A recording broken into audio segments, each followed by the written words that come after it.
ಬಾಬಾ, ಇನ್ನು ನಿನ್ನ ಉಪದೇಶವನ್ನು ಬಿಟ್ಟು ನಾನು ಹೇಳಿದ ಕೆಲಸವನ್ನು ಮಾಡು. ನೀನು ಸುಂದರವಾದ ಚುಕ್ಕಿಯುಳ್ಳ ಸುವರ್ಣ ಜಿಂಕೆಯಾಗಿ ಆ ಸೀತೆಯ ಮುಂದೆ ಸುಳಿಯಬೇಕು. ಸೀತೆ ಅದಕ್ಕೆ ಮರುಳಾಗಿ ರಾಮನನ್ನು ನನಗೆ ಆ ಜಿಂಕೆ ಬೇಕೆಂದು ಕೇಳಿಯೇ ಕೇಳುತ್ತಾಳೆ. ರಾಮ ಲಕ್ಷ್ಮಣರು ನಿನ್ನನ್ನು ಹಿಂಬಾಲಿಸಿದಾಗ ಅವರನ್ನು ನೀನು ದೂರ ಸೆಳೆದೊಯ್ದು ಬಿಡು. ರಾಮನಿಲ್ಲದೆ ಪರ್ಣಕುಟಿಯಲ್ಲಿ ಏಕಾಂಗಿಯಾಗಿರುವ ಸೀತೆಯನ್ನು ರಾಹು ಚಂದ್ರನನ್ನು ಹಿಡಿಯುವಂತೆ ನಾನು ಸುಲಭವಾಗಿ ಹಿಡಿದು ಅಪಹರಿಸುತ್ತೇನೆ.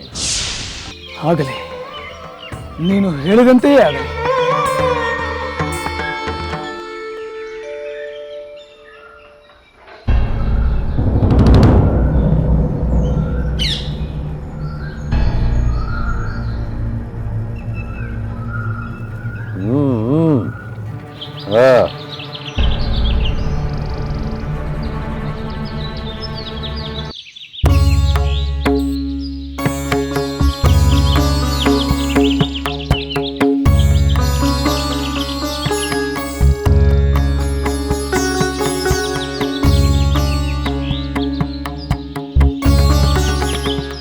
ಆಹಾ, ಸುವರ್ಣ ವರ್ಣದ ಜಿಂಕೆ ಎಷ್ಟು ಸುಂದರವಾಗಿದೆ. ಇಂಥ ಮನೋಹರವಾದ ಜಿಂಕೆಯನ್ನು ನಾನು ನೋಡೇ ಇರಲಿಲ್ಲ. ಈ ಅಪರೂಪದ ಜಿಂಕೆ ಇಲ್ಲಿಗೆ ಹೇಗೆ ಬಂತು? ಇಂಥ ಒಂದು ಜಿಂಕೆ ನಮ್ಮ ಕುಟೀರದಲ್ಲಿದ್ದರೆ ಎಷ್ಟು ಚೆನ್ನಾಗಿರುತ್ತದೆ. ಅದು ಕೈಗೆ ಸಿಕ್ಕಿರಿದರೆ ಅಯೋಧ್ಯೆಗೂ ತೆಗೆದುಕೊಂಡು ಹೋಗಬಹುದು.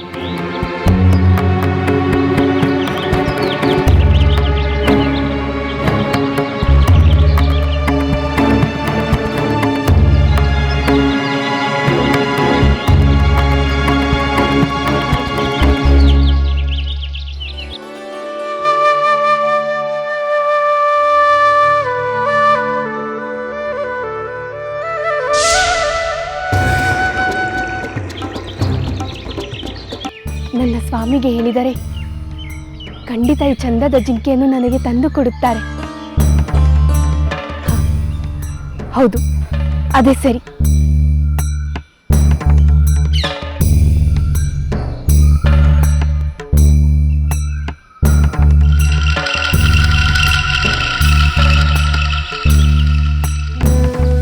ಸ್ವಾಮಿ,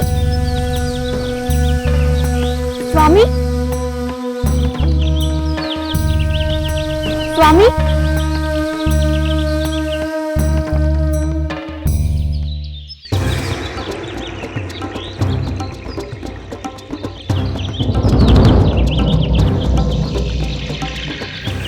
ರಾವಣ, ನೀನು ಬಯಸಿದಂತೆ ಸುವರ್ಣ ಜಿಂಕೆಯ ರೂಪ ತಾಳಿ ಸೀತೆಯನ್ನು ಆಕರ್ಷಿಸಿದೆ. ಅದನ್ನು ನಾನು ನೋಡಿದೆ ಮಾವ.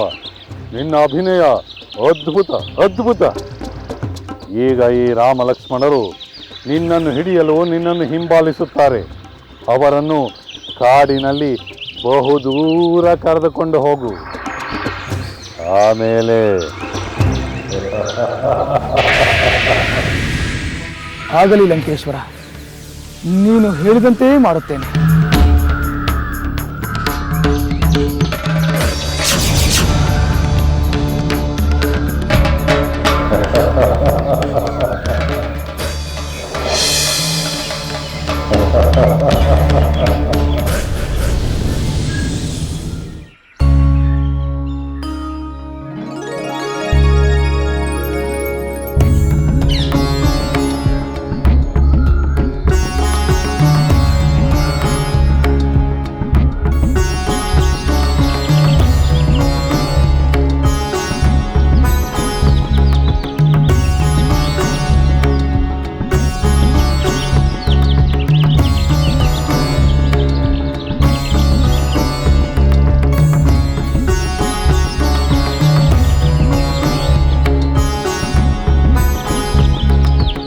ಎಲ್ಲಿ ವೈದೇಹಿ? ನೀನು ನೋಡಿದ ಅಪರೂಪದ ಜಿಂಕೆ ಎಲ್ಲಿಯೂ ಕಾಣುತ್ತಿಲ್ಲವಲ್ಲ? ಸ್ವಾಮಿ, ಆ ಚಿನ್ನದ ಬಣ್ಣದ ಜಿಂಕೆ ಇಲ್ಲೇ ಹತ್ತಿರದಲ್ಲಿ ಸುಳಿದಾಡುತ್ತಿತ್ತು.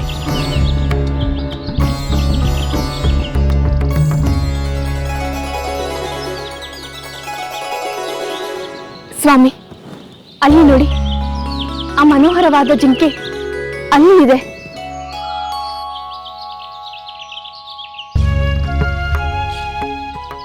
ಹೌದು ದೇವಿ,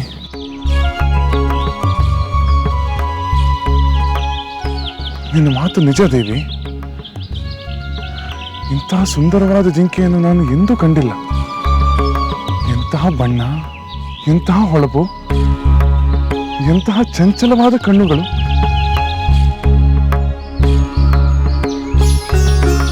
ಅಲ್ಲವೇ ಲಕ್ಷ್ಮಣ?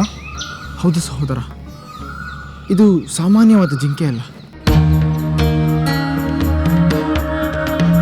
ಸಹೋದರ, ನನಗೊಂದು ಸಂದೇಹ. ಸಂದೇಹವೇ? ಅದೇನು ಲಕ್ಷ್ಮಣ? ನಾನು ಯಾರೆಂದು ಲಕ್ಷ್ಮಣನಿಗೆ ತಿಳಿದು ಹೋಯಿತೆ. ಸಹೋದರ, ಆ ರಾಕ್ಷಸ ಮಾರೀಚನೇ ಈ ಜಿಂಕೆಯ ರೂಪದಲ್ಲಿ ಬಂದಿದ್ದಾನೆಂದು ನನಗೆ ಅನಿಸುತ್ತಿದೆ. ಲಕ್ಷ್ಮಣ, ಸೀತೆಯನ್ನು ಸೆಳೆದ ಈ ಸುಂದರ ಜಿಂಕೆ ಮಾರೀಚನೆ? ಹೌದು ಸಹೋದರ, ಬೇಕಾದಾಗ ಬೇಕಾದ ರೂಪ ತಾಳಬಲ್ಲ ಈ ದುಷ್ಟ ಹಿಂದೆ ಹಲವು ಮುನಿಗಳನ್ನು, ಬೇಟೆಗೆ ಬಂದ ಹಲವು ರಾಜರುಗಳನ್ನು ಕೊಂದಿದ್ದಾನೆ. ಸಹಜವಲ್ಲದ ಇಂಥ ಚಿನ್ನದ ಬಣ್ಣದ ಜಿಂಕೆ ಇರುವುದಕ್ಕೆ ಸಾಧ್ಯವೇ? ನಾನು ಸೀತೆಯ ಬಯಕೆಯನ್ನು ಈಡೇರಿಸಲು ಆ ಜಿಂಕೆಯನ್ನು ಬೆನ್ನತ್ತಿ ಹೋಗುತ್ತೇನೆ. ಅದನ್ನು ಜೀವಸಹಿತವಾಗಿಯೇ ತರುತ್ತೇನೆ. ಇಲ್ಲವೆಂದರೆ ಅದನ್ನು ಕೊಂದಾದರೂ ತರುತ್ತೇನೆ. ಸ್ವಾಮಿ, ನೀವು ಜೀವಸಹಿತವಾಗಿ ಆ ಜಿಂಕೆಯನ್ನು ಹಿಡಿದು ತರದಿದ್ದರೆ ನನಗೆ ಅದರ ಚಿನ್ನದ ಚರ್ಮದ ಮೇಲೆ ಕೂಡುವ ಸಂತೋಷ ಸಿಗಬಹುದು ಅಷ್ಟೇ. ಆಗಲಿ, ಜೀವಸಹಿತವಾಗಿಯೇ ತರಲು ನಾನು ಪ್ರಯತ್ನಿಸುತ್ತೇನೆ ದೇವಿ. ನಾನು ಬೇಗ ಬರುತ್ತೇನೆ. ಲಕ್ಷ್ಮಣ. ಸಹೋದರ, ನಾನು ಬರುವವರೆಗೂ ನೀನು ಸೀತೆಯನ್ನು ರಕ್ಷಿಸುತ್ತಿರು. ನಾನು ಬೇಗನೆ ಬರುತ್ತೇನೆ. ಅಗತ್ಯವಿದ್ದರೆ ಬಲಶಾಲಿಯಾದ ಜಟಾಯುವಿನ ಸಹಕಾರವನ್ನು ಪಡೆದು ನೀನು ಸೀತೆಯನ್ನು ಎಚ್ಚರಿಕೆಯಿಂದ ನೋಡಿಕೊ. ಹಾಗೇ ಆಗಲಿ ಸಹೋದರ. ದೇವಿ, ನಾನು ಹೋಗಿ ಬರುತ್ತೇನೆ.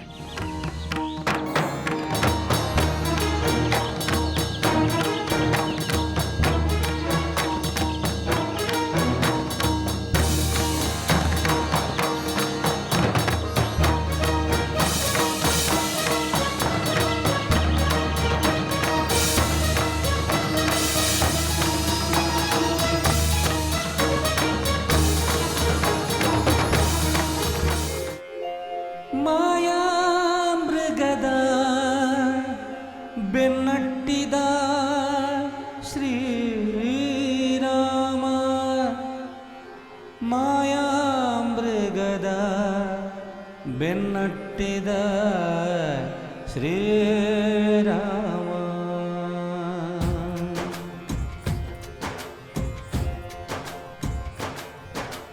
ಮಾಯಾಮೃಗದ ಬೆನ್ನಟ್ಟಿದ ಶ್ರೀರಾಮ, ಮಾಯಾಮೃಗದ ಬೆನ್ನಟ್ಟಿದ ಶ್ರೀರಾಮ,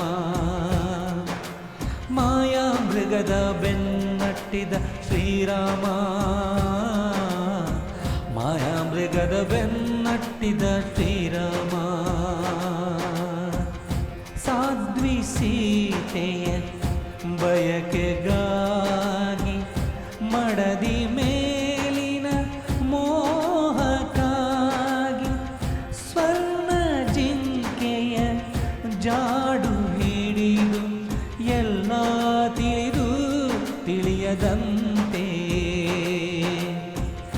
ಸಾಧ್ವಿ ಸೀತೆಯ ಬಯಕೆಗಾಗಿ ಮಡದಿ ಮೇಲಿನ ಮೋಹಕ್ಕಾಗಿ ಸ್ವರ್ಣ ಜಿಂಕೆಯ ಜಾಡು ಹಿಡಿದು ಎಲ್ಲ ತಿಳಿದು ತಿಳಿಯದಂತೆ,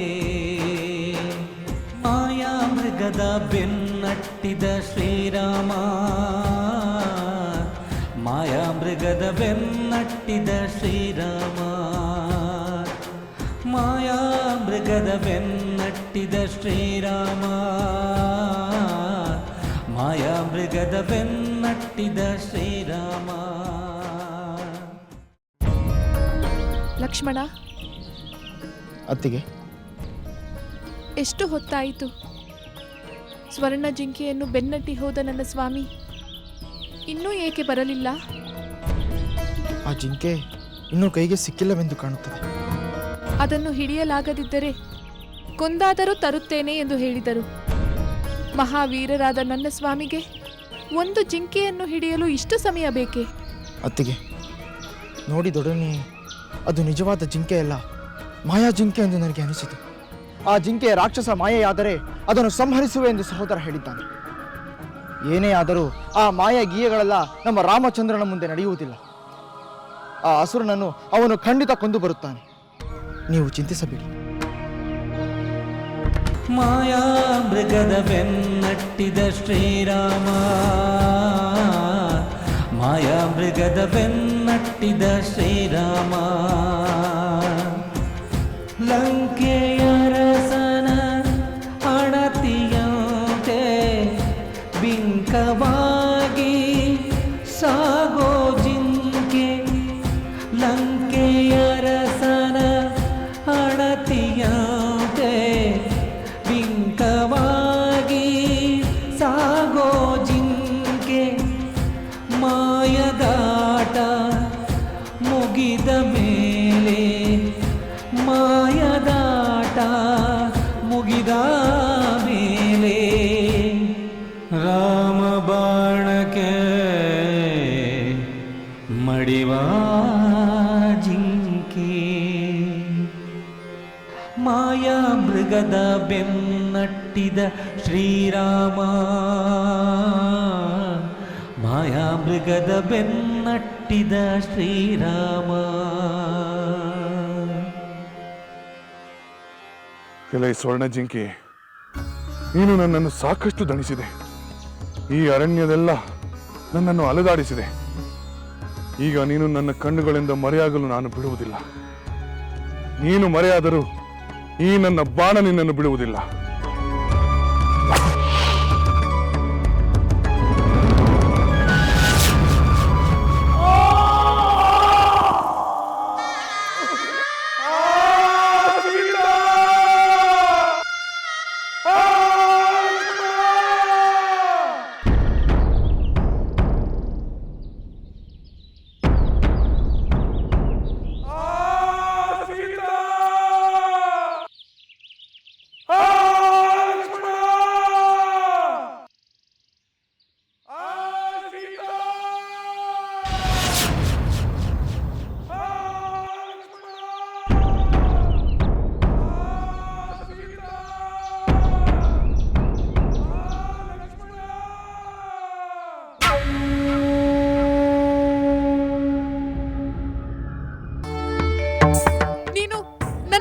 ಮೋಹದಿಂದಲೇ ನಮ್ಮ ಜೊತೆಯಲ್ಲಿ ಬಂದಿರುವಂತಿದೆ.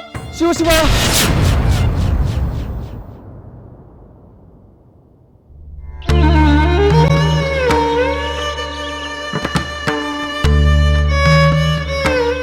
ಸಾಕು ಅತ್ತಿಗೆ, ಸಾಕು.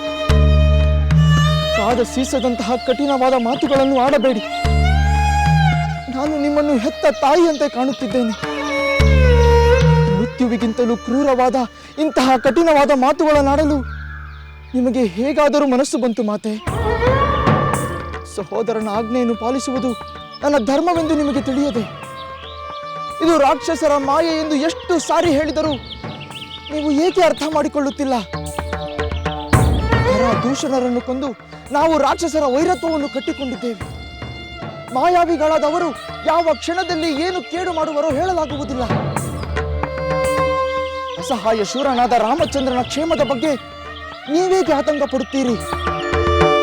ನಿಮ್ಮೊಬ್ಬರನ್ನೇ ಇಲ್ಲಿ ಬಿಟ್ಟು ಹೋಗುವುದು ಆಪತ್ತಿಗೆ ಆಹ್ವಾನ ನೀಡಿದಂತೆ. ನಿಮ್ಮಿಬ್ಬರ ಸೇವೆಯಲ್ಲದೆ ನನ್ನಲ್ಲಿ ಕಿಂಚಿತ್ತೂ ದುರುದ್ದೇಶವಿಲ್ಲ ಮಾತೆ. ಮತ್ತೆ ಮತ್ತೆ ನೆಪಗಳನ್ನು ಹೇಳಿ ಕಾಲಹರಣ ಮಾಡುತ್ತಾ ನನ್ನ ಸ್ವಾಮಿಯ ರಕ್ಷಣೆಗೆ ಧಾವಿಸದಿರುವ ನೀನು ದುಷ್ಟ. ನನ್ನನ್ನು ಪಡೆದುಕೊಳ್ಳುವ ದುರಾಲೋಚನೆ ಇಲ್ಲದಿದ್ದರೆ ನನ್ನ ಮಾತನ್ನು ನೀನು ಕಡೆಗಣಿಸುತ್ತಿರಲಿಲ್ಲ. ಈ ಕೆಟ್ಟ ಆಸೆಯಿಂದಲೇ ವೇಷಧಾರಿಯಾಗಿ ನೀನು ನಮ್ಮ ಜೊತೆಯಲ್ಲಿ ಅರಣ್ಯಕ್ಕೆ ಬಂದಿರುವೆ. ಅಥವಾ ಆ ಭರತನೇ ನಮಗೆ ಕೇಡು ಮಾಡಲೆಂದು ನಿನ್ನನ್ನು ಇಲ್ಲಿಗೆ ಕಳಿಸಿರಬಹುದು. ಆದರೆ ಎಂದಿಗೂ ಈ ನಿನ್ನ ಕೆಟ್ಟ ಆಸೆ ಈಡೇರುವುದಿಲ್ಲ. ಅಯ್ಯೋ, ಎಂಥ ಕೆಟ್ಟ ಆಪಾದನೆ!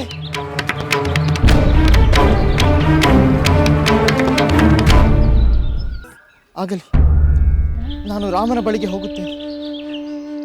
ನಿಮಗೆ ಮಂಗಳವಾಗಲಿ. ಇಲ್ಲಿರುವ ವನ ದೇವತೆಗಳೇ ನಿಮ್ಮನ್ನು ರಕ್ಷಿಸಲಿ. ಆದರೆ ನನ್ನದೊಂದು ಭಿನ್ನ. ಏನದು? ಬೇಗ ಹೇಳು. ಅತ್ತಿಗೆ, ನಾನೀಗ ಇಲ್ಲಿ ಒಂದು ರೇಖೆಯನ್ನು ಎಳೆಯುತ್ತೇನೆ. ರಾಮನಾಗಲಿ ನಾನಾಗಲಿ ಹಿಂದಿರುಗಿ ಬರುವವರೆಗೂ ನೀವು ಯಾವ ಕಾರಣಕ್ಕೂ ಈ ರೇಖೆಯನ್ನು ದಾಟಿ ಆಚೆ ಬರಬೇಕು. ರಾಕ್ಷಸ ಕಾದಿಗ ಸಂಚನ್ನು ಮಾಡಿ ಸೀತೆಯ ಅಪಹರಣದ ಕ್ಷಣಕ್ಕಾಗಿ ರಕ್ಷಕನಾಗಿ ನಿಂತಿಹ ಲಕ್ಷ್ಮಣ, ಸೀತೆಯ ರಕ್ಷಕನಾಗಿ ನಿಂತಿಹ ಲಕ್ಷ್ಮಣ, ಸೀತೆಯ ಬಿಟ್ಟು ಹೋಗುವುದೆಂತೋ ರಾಕ್ಷಸ ಮಾಯೆಯ ಸಂಚು ಫಲಿಸಿತು. ಸೀತೆಯ ಕಳವಳ ಕಠಿಣದ ಮಾತು ಲಕ್ಷ್ಮಣನು ರಾಮನ ಹರಸಿ ಹೋಗುವಂತಾಗಿಸಿತು.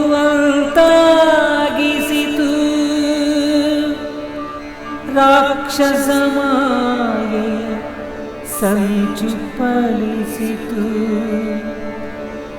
ಸೀತೆಯ ಕಳವಳ ಕಠಿಣದ ಮಾತು ಲಕ್ಷ್ಮಣನು.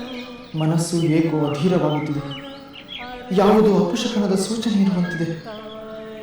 ನಾನು ರಾಮನ ಜೊತೆಯಲ್ಲಿ ಮರಳಿ ಬಂದಾಗ ಅತ್ತಿಗೆಯನ್ನು ನೋಡುತ್ತೇನೋ ಇಲ್ಲವೋ ಎಂಬ ಸಂದೇಹ ಸುಳಿಯುತ್ತಿದೆ. ವಿಧಿ ಇಟ್ಟಂತಾಗಲಿ. ಇನ್ನು ಇಳಿತು ಅತ್ತಿಗೆಯ ಕ್ರೂರ ಮಾತುಗಳನ್ನು ಕೇಳಲಾರೆ. ನಾನು ಹೋಗಲೇಬೇಕು. ಹೋಗುತ್ತೇನೆ. ರಾಕ್ಷಸ ಮಾಯೆಯ ಸಂಚು ಫಲಿಸಿತು. ಸೀತೆಯ ಕಳವಳ ಕಠಿಣದ ಮಾತು ಲಕ್ಷ್ಮಣನು ರಾಮನ ಅರಸಿ ಹೋಗುವಂತಾಗಿಸಿತು. ಸೀತೆಯ ರಕ್ಷಣೆಗೆಂದು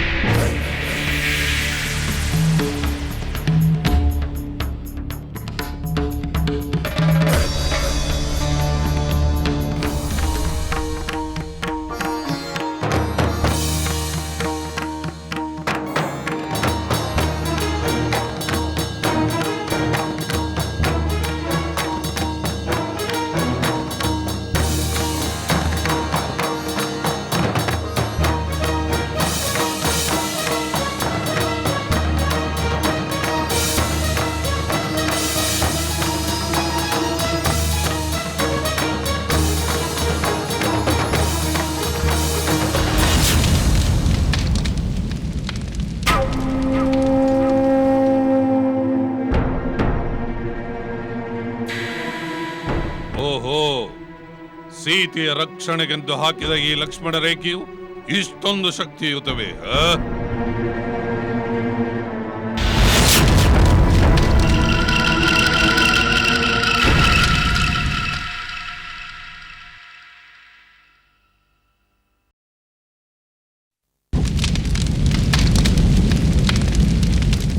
ಈ ಲಕ್ಷ್ಮಣ ರೇಖೆಯು ಬಹಳ ಕ್ರೂರವಾಗಿದೆ. ಯಾವ ಮಾಂತ್ರಿಕ ಶಕ್ತಿಯನ್ನು ತುಂಬಿದ್ದಾನೋ ಇದನ್ನು ದಾಟಿ ಹೋಗುವುದು ಸಾಧ್ಯವಿಲ್ಲ. ಈಗೇನು ಮಾಡುವುದು? ಒಂದು ಸಲ ಸೀತೆ ಈ ಲಕ್ಷ್ಮಣ ರೇಖೆಯನ್ನು ದಾಟಿ ಹೊರಗೆ ಬಂದರೆ ಈ ರೇಖೆಯು ತನ್ನ ಶಕ್ತಿಯನ್ನೇ ಕಳೆದುಕೊಳ್ಳುವುದು. ಆ ನಂತರ ಇವಳನ್ನು ನನ್ನಿಂದ ಯಾರೂ ರಕ್ಷಿಸಲಾರರು.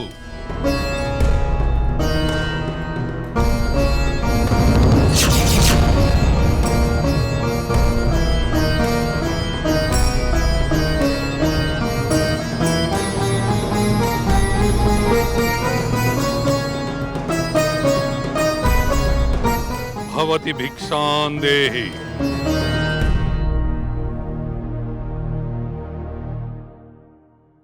ಭವತಿ ಭಿಕ್ಷಾಂದೇಹಿ.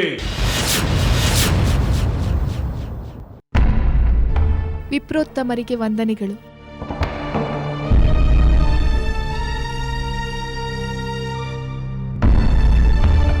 ಸುಖೀ ಭವ, ಸುಖೀ ಭವ. ಚಿನ್ನದ ಮೈಕಾಂತಿಯುಳ್ಳ, ಪೂರ್ಣ ಚಂದ್ರನಂತಹ ಮುಖವುಳ್ಳ, ಜಿಂಕೆಯಂತಹ ಸುಂದರವಾದ ನಯನಗಳಿಂದ ಶೋಭಿಸುವ ಮನೋಹರ ರೂಪಿನ ನೀನು ಯಾರೋ? ಶ್ರೀದೇವಿಯೋ, ಭೂದೇವಿಯೋ, ಅಪ್ಸರೆಯೋ, ಗಂಧರ್ವ ಕನ್ಯೆಯೋ, ಅಥವಾ ಮನ್ಮಥನ ಮನದನ್ನೇ ರತಿದೇವಿಯೋ? ಯಾರು ನೀನು? ಯಾರಿವನು? ನನ್ನ ಪತಿಯ ಆಗಮನದ ನಿರೀಕ್ಷೆಯಲ್ಲಿ ತಳಮಳಿಸುತ್ತಿರುವ ನನ್ನೆದುರು ನಿಂತು ನನ್ನ ಸೌಂದರ್ಯವನ್ನು ವರ್ಣಿಸುತ್ತಿರುವ ಈ ಉತ್ತಟ ಸನ್ಯಾಸಿ ಯಾರು? ಇವನ ಪ್ರಶ್ನೆಗಳಿಗೆ ನಾನು ಏನೆಂದು ಉತ್ತರ ಕೊಡಲಿ? ನೀನೇಕೆ ಮಾತನಾಡುತ್ತಿಲ್ಲ? ನಿನ್ನಂತಹ ರೂಪವತಿಯನ್ನು ನಾನು ಇಡೀ ಭೂಮಂಡಲದಲ್ಲೇ ಕಂಡಿಲ್ಲ. ಸುಕೋಮಲ ಶರೀರದ ನೀನು ಈ ಅರಣ್ಯದಲ್ಲಿ, ಈ ತಪೋವನದಲ್ಲಿ ತಪಸ್ವಿನಿಯಂತೆ ಇರುವುದನ್ನು ಕಂಡು ನನ್ನ ಮನಸ್ಸು ಕದಡಿ ಹೋಗಿದೆ. ನಿನ್ನಂಥವಳಿಗೆ ಈ ಅರಣ್ಯವಾಸ ತರವಲ್ಲ. ನೀನು ಇಲ್ಲಿಂದ ಹೊರಟು ಬಿಡು. ಕಾಮರೂಪಿಗಳಾದ ಭಯಂಕರ ರಾಕ್ಷಸರಿರುವ ಈ ಕಾಡನ್ನು ಬಿಟ್ಟು ಉಪವನಗಳಿಂದ ಕಂಗೊಳಿಸುತ್ತಿರುವ ಸುಂದರವಾದ ನಗರದಲ್ಲಿ ಇರಬೇಕಾದವಳು ನೀನು. ನಾನು ಸುಮ್ಮನಿದ್ದರೆ ಇವನ ಬಾಯಿಯಿಂದ ಸನ್ಯಾಸಿಗಳಿಗೆ ಉಚಿತವಲ್ಲದ ನನ್ನ ವರ್ಣನೆಯನ್ನು ಕೇಳಿಸಿಕೊಳ್ಳಬೇಕಾಗುತ್ತದೆ. ಮೊದಲು ಇವನಿಗೆ ಭಿಕ್ಷೆಯನ್ನು ನೀಡಿ ಇಲ್ಲಿಂದ ಕಳಿಸಿಬಿಡುತ್ತೇನೆ.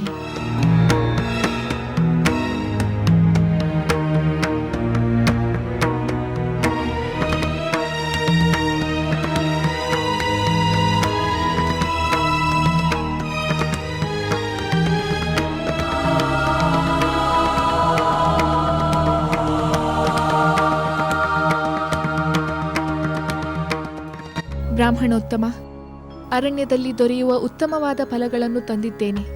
ದಯಮಾಡಿ ಸ್ವೀಕರಿಸಿ. ನಿಮ್ಮ ಜೋಳಿಗೆಯನ್ನು ಹಿಡಿಯಿರಿ. ಸುಂದರಿ, ನನ್ನ ಪ್ರಶ್ನೆಗೆ ನೀನು ಸಮಾಧಾನವನ್ನು ಹೇಳಲಿಲ್ಲ. ನಿನ್ನ ಉಪಚಾರ ಆಮೇಲಿರಲಿ. ಮೊದಲು ನನ್ನ ಕುತೂಹಲವನ್ನು ತಣಿಸು. ಇವನು ಬ್ರಾಹ್ಮಣ, ಮೇಲಾಗಿ ಅತಿಥಿ, ತಪಸ್ವಿ ಇದ್ದರೂ ಇರಬಹುದು. ಒಂದು ವೇಳೆ ನಾನು ಉತ್ತರ ಕೊಡದಿದ್ದರೆ ಶಾಪ ಕೊಟ್ಟರೂ ಕೊಡಬಹುದು. ವಿಪ್ರೋತ್ತಮ, ನಾನು ಮಿಥಿಲೆಯ ಜನಕ ರಾಜರ ಪುತ್ರಿ, ಸೀತೆ ಎಂದು ನನ್ನ ಹೆಸರು. ಅಯೋಧ್ಯೆಯ ದಶರಥ ಮಹಾರಾಜರ ಜ್ಯೇಷ್ಠ ಪುತ್ರ, ಶ್ರೀರಾಮಚಂದ್ರರ ಧರ್ಮಪತ್ನಿ. ದಶರಥ ಮಹಾರಾಜರು ಕಿರಿಯ ರಾಣಿ ಕೈಕೇಯಿಯವರಿಗೆ ಕೊಟ್ಟ ಮಾತಿನಂತೆ ನನ್ನ ಸ್ವಾಮಿ 14 ವರ್ಷ ವನವಾಸ ಮಾಡಲು ಅರಣ್ಯಕ್ಕೆ ಬಂದಿದ್ದಾರೆ. ಅವರೊಂದಿಗೆ ನಾನು ಮತ್ತು ನನ್ನ ಮೈದುನ ಲಕ್ಷ್ಮಣ ಬಂದಿದ್ದೇವೆ. ನಿಮ್ಮ ಪ್ರಶ್ನೆಗೆ ಉತ್ತರ ನೀಡಿದೆನಲ್ಲ ವಿಪ್ರೋತ್ತಮ, ಈಗಲಾದರೂ ಭಿಕ್ಷೆಯನ್ನು ಸ್ವೀಕರಿಸಿ.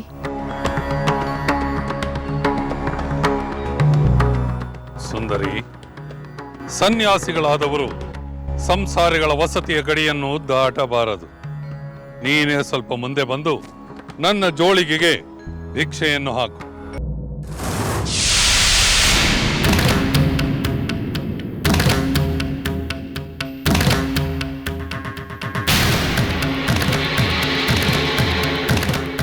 ಇವಳು ಆ ಗೆರೆಯನ್ನು ದಾಟಲು ಹಿಂದೆ ಮುಂದೆ ನೋಡುತ್ತಿದ್ದಾಳೆ. ಅಯ್ಯೋ, ಅಷ್ಟರಲ್ಲಿ ಆ ರಾಮ ಲಕ್ಷ್ಮಣರು ಬಂದು ಬಿಟ್ಟರೆ? ಸುಂದರಿ, ಏಕೆ ಸುಮ್ಮನೆ ನಿಂತು ಬಿಟ್ಟೆ? ವಿಪ್ರೋತ್ತಮ, ನಾನು ಹೊರಗೆ ಬರಲಾಗದಂತೆ ನಿರ್ಬಂಧಿತಳಾಗಿದ್ದೇನೆ. ದಯಮಾಡಿ ನೀವೇ ಮುಂದೆ ಬಂದು ಭಿಕ್ಷೆಯನ್ನು ಸ್ವೀಕರಿಸಿ. ಸಾಧ್ಯವಿಲ್ಲ. ಗೃಹಿಣಿ ಧರ್ಮವನ್ನು ಪಾಲಿಸದ ನಿನ್ನ ಭಿಕ್ಷೆ ಯಾರಿಗೆ ಬೇಕಾಗಿದೆ? ಭಿಕ್ಷಾಂದೇಹಿ ಎಂದು ನಿನ್ನ ಬಾಗಿಲಿಗೆ ಬಂದ ಈ ಸನ್ಯಾಸಿಯನ್ನು ಅಪಚಾರ ಮಾಡಿದ ನೀನು ನನ್ನ ಶಾಪಕ್ಕೆ ಗುರಿಯಾಗುವೆ. ಅತಿಥಿ ಸತ್ಕಾರಕ್ಕೆ ಕಳಂಕ ತಂದ ನಿನ್ನನ್ನು ಲೋಕವೇ ನಿಂದಿಸುತ್ತದೆ. ಆಗಿದ್ದಾಗಲೇ ನಾನು ಶಾಪಕ್ಕೆ ಗುರಿಯಾಗಲಾರೆ.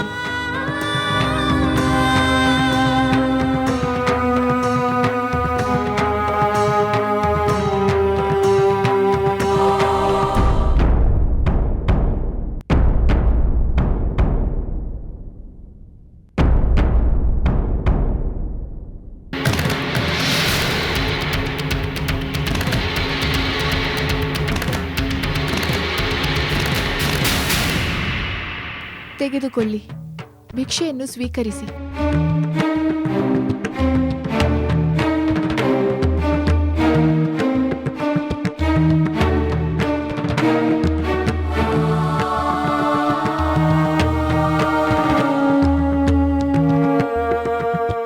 ನನಗೆ ಬೇಕಾದುದು ಈ ಭಿಕ್ಷೆಯಲ್ಲ.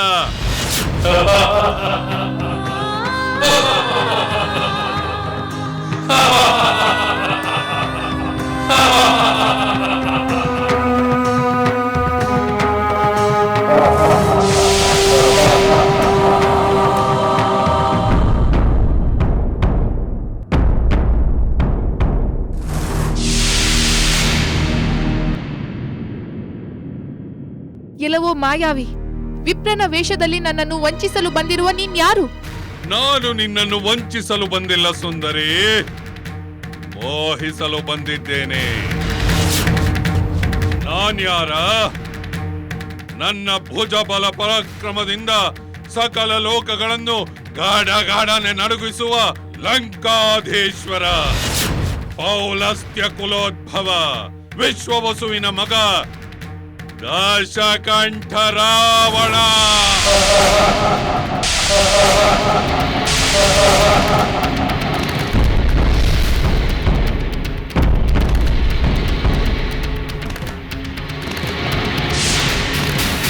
ಛೀ ನೀಚ! ಪೌಲಸ್ತ್ಯ ಮುನಿಯ ಕುಲದಲ್ಲಿ ಜನಿಸಿ ಪರಸ್ತ್ರೀಯನ್ನು ಮೋಹಿಸುತ್ತೇನೆ ಎಂದು ಹೇಳಲು ನಿನಗೆ ನಾಚಿಕೆಯಾಗುವುದಿಲ್ಲವೇ? ನಾನೇನು ಮಾಡಲಿ ಸುಂದರಿ? ನಿನ್ನನ್ನು ನೋಡಿದ ಕ್ಷಣ ನನ್ನ ಪತ್ನಿಯರ ಮೇಲಿನ ವ್ಯಾಮೋಹವೇ ಹೊರಟು ಹೋಗಿದೆ. ನಿನ್ನ ಮೇಲೆ, ಕೇವಲ ನಿನ್ನ ಮೇಲೆ ನನಗೆ ಅತೀವವಾದ ವ್ಯಾಮೋಹ ಉಂಟಾಗಿದೆ. ನನ್ನ ಅಂತಃಪುರದಲ್ಲಿ ನಾನಾ ದೇಶದ ಸುಂದರಿಯರಿದ್ದಾರೆ. ನೀನು ಅವರಿಗೆಲ್ಲ ಅಗ್ರಮಹಿಷಿಯಾಗು. ಸಮುದ್ರದ ಮಧ್ಯದಲ್ಲಿರುವ ನನ್ನ ಲಂಕಾನಗರಿಗೆ ನೀನೇ ಮಹಾರಾಣಿಯಾಗು. ಯಾರೋ ಏನೋ ಆಗಿದ್ದರೆ ನನಗೇನಾಗಬೇಕು? ನೀನು ನನ್ನ ವಿಷಯಗಳನ್ನೆಲ್ಲ ತಿಳಿದುಕೊಳ್ಳಬೇಕು ಸುಂದರಿ. ನೀನು ನನ್ನೊಡನೆ ಲಂಕೆಗೆ ಬಂದರೆ ಈ ಕಠಿಣವಾದ ವನವಾಸದ ಬದುಕನ್ನು ಕ್ಷಣ ಮಾತ್ರದಲ್ಲಿ ಮರೆತು ಬಿಡುವೆ.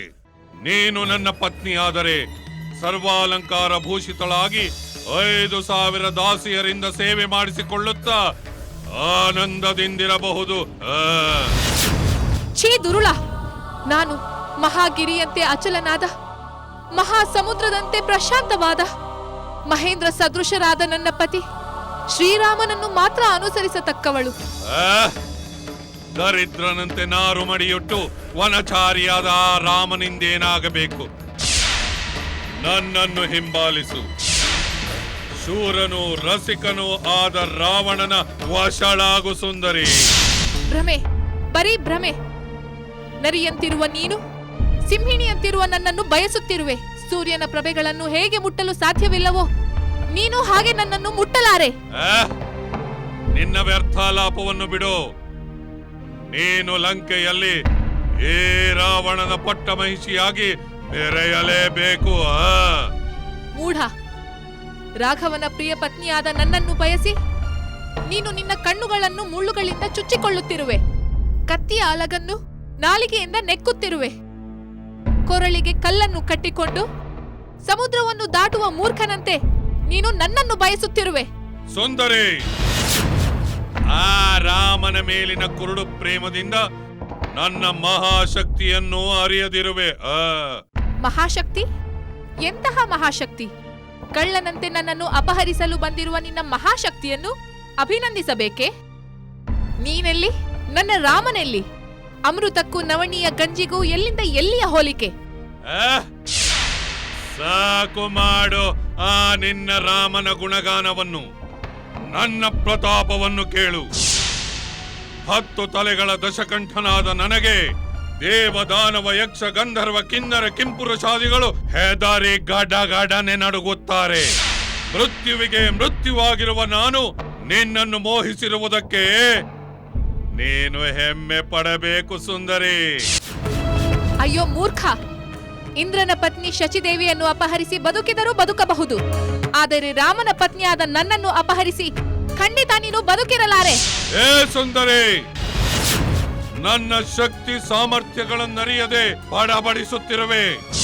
ಏ ನನ್ನ ಭುಜಬಲದಿಂದ ಇಡೀ ಭೂಮಂಡಲವನ್ನೇ ಅಲುಗಾಡಿಸಬಲ್ಲೆ, ಇಡೀ ಸಾಗರವನ್ನೇ ಆಪೋಷಣ ತೆಗೆದುಕೊಳ್ಳಬಲ್ಲೆ. ಒಲೆದು ಬಂದವನನ್ನು ನಿರಾಕರಿಸಿದ ಮೂರ್ಖ ಹೆಣ್ಣೆ, ನಿನ್ನನ್ನು ಹೇಗೆ ಒಲಿಸಿಕೊಳ್ಳುವುದೆಂದು ನನಗೆ ಚೆನ್ನಾಗಿ ತಿಳಿದಿದೆ. ವೃಥಾ ಕಾಲಹರಣ ಮಾಡಬೇಡ, ನಡಿ ನನ್ನೊಂದಿಗೆ. ಸ್ವಾಮಿ, ಸ್ವಾಮಿ, ಸ್ವಾಮಿ, ನನ್ನನ್ನು ರಕ್ಷಿಸಿ. ಈ ದುಷ್ಟ ನನ್ನನ್ನು ಅಪಹರಿಸಿಕೊಂಡು ಹೋಗುತ್ತಿದ್ದಾನೆ. ಲಕ್ಷ್ಮಣ, ಲಕ್ಷ್ಮಣ, ನನ್ನನ್ನು ರಕ್ಷಿಸು ಸ್ವಾಮಿ. ರಾವಣನಿಂದ ಸೀತೆಯ ಅಪಹರಣವಾದಾಗ ರಾಮ ಸಾಮಾನ್ಯ ಮಾನವರಂತೆಯೇ ಶೋಕಿಸಿದ. ಸೀತೆಯನ್ನು ಹುಡುಕುತ್ತಾ ರಾಮ ಲಕ್ಷ್ಮಣರು ಸಾಗಿದರು. ನನ್ನ ಸೀತೆ ಎಲ್ಲಿ? ಏನಾದವಳು? ಜಾನಕಿ, ಎಲ್ಲಿ ನೀನು? ನನ್ನನ್ನು ಬಿಟ್ಟು ಏಕೆ ಹೋದೆ? ಸಹೋದರ, ಶಾಂತನಾಗು, ಸಮಾಧಾನ ತಂದುಕೋ. ಈಗ ಅತ್ತಿಗೆಯನ್ನು ಹುಡ್ಕೋಣ, ನಡಿ.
ನಿನ್ನ ಹೂಗಳೆಂದರೆ ನನ್ನ ಸೀತೆಗೆ ಬಹಳ ಪ್ರೀತಿ. ಪ್ರತಿದಿನ ನಿನ್ನ ಬಳಿಗೆ ಬರುತ್ತಿದ್ದಳು, ನಿನ್ನೊಂದಿಗೆ ಪ್ರೀತಿಯಿಂದ ಮಾತನಾಡುತ್ತಿದ್ದಳು. ಈ ದಿನವೂ ಅವಳು ನಿನ್ನ ಬಳಿಗೆ ಬಂದಿರಬಹುದಲ್ಲವೇ? ನಿಮ್ಮೊಂದಿಗೆ ಪ್ರೀತಿಯಿಂದ ಮಾತನಾಡಿರಬಹುದಲ್ಲವೇ? ಹೇಳು, ನನ್ನ ಪ್ರಾಣ ಪ್ರಿಯಳಾದ ಸೀತೆ ಎಲ್ಲಿರುವಳೆಂದು ನೀವೇ ಹೇಳು, ದಯವಿಟ್ಟು ಹೇಳು.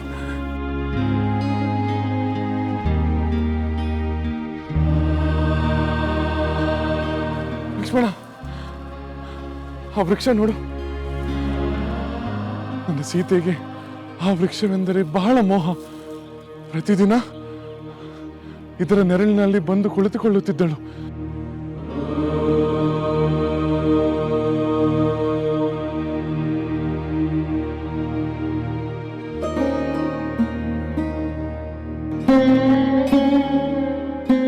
ಈ ವೃಕ್ಷವೇ, ನನ್ನ ಸೀತೆ ಎಲ್ಲಿರುವಳೆಂದು ನೀನಾದರೂ ನನಗೆ ಹೇಳು. ಎತ್ತರವಾಗಿ ಬೆಳೆದುಕೊಂಡಿರುವ ನಿನಗೆ ಸರ್ವ ಮಂಗಳಿಯಾದ ನನ್ನ ಸೀತೆ ಎಲ್ಲಿರುವಳೆಂದು ನಿಮಗೆ ಕಾಣಬೇಕಲ್ಲವೇ? ಲಕ್ಷ್ಮಣ, ಈ ವೃಕ್ಷವು ನನ್ನೊಂದಿಗೆ ಮಾತನಾಡುತ್ತಿಲ್ಲ. ಪ್ರತಿದಿನ ನನ್ನ ಸೀತೆಯೊಂದಿಗೆ ಮಾತನಾಡುತ್ತಿದ್ದ ಈ ಗಿಡ ಮರ ಬಳ್ಳಿಗಳು ನನ್ನೊಂದಿಗೆ ಏಕೆ ಮಾತನಾಡುತ್ತಿಲ್ಲ?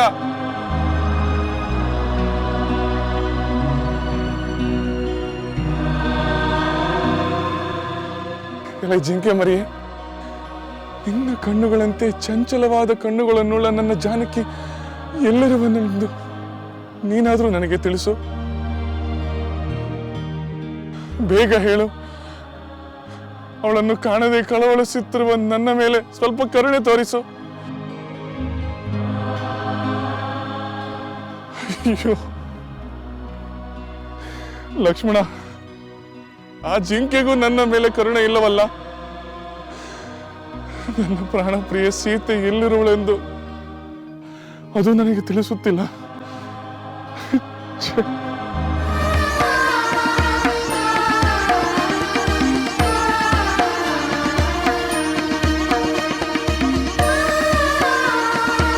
ಸೀತೆ,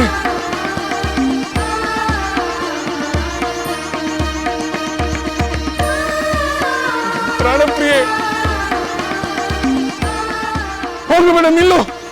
ಸಹೋದರ ರಾಮಚಂದ್ರ, ಸೀತೆ ನಿಲ್ಲು, ಸೀತೆ. ಸಹೋದರ ದೇವಿ, ಸಹೋದರ, ಜಾನಕಿ, ನಿಲ್ಲು, ಸಹೋದರ. ನಿಲ್ಲು. ಲಕ್ಷ್ಮಣ, ಸೀತೆ ಇಲ್ಲೇ ಇದ್ದಳು, ಎಲ್ಲ ಉಳಿತುಕೊಂಡಿದ್ದಾಳೆ, ನನ್ನನ್ನು ಆಟ ಆಡಿಸುತ್ತಿದ್ದಾಳೆ. ಲಕ್ಷ್ಮಣ, ಅವಳು ಇಲ್ಲಿಯೇ ಎಲ್ಲೋ ಅಡಿಗೆ ಕುಳಿತಿರುತ್ತಾಳೆ. ಅವಳನ್ನು ಹುಡುಕು ಲಕ್ಷ್ಮಣ, ಅವಳನ್ನು ಹುಡುಕು. ಸಹೋದರ, ಇಲ್ಲಿ ಅತ್ತಿಗೆ ಇಲ್ಲ.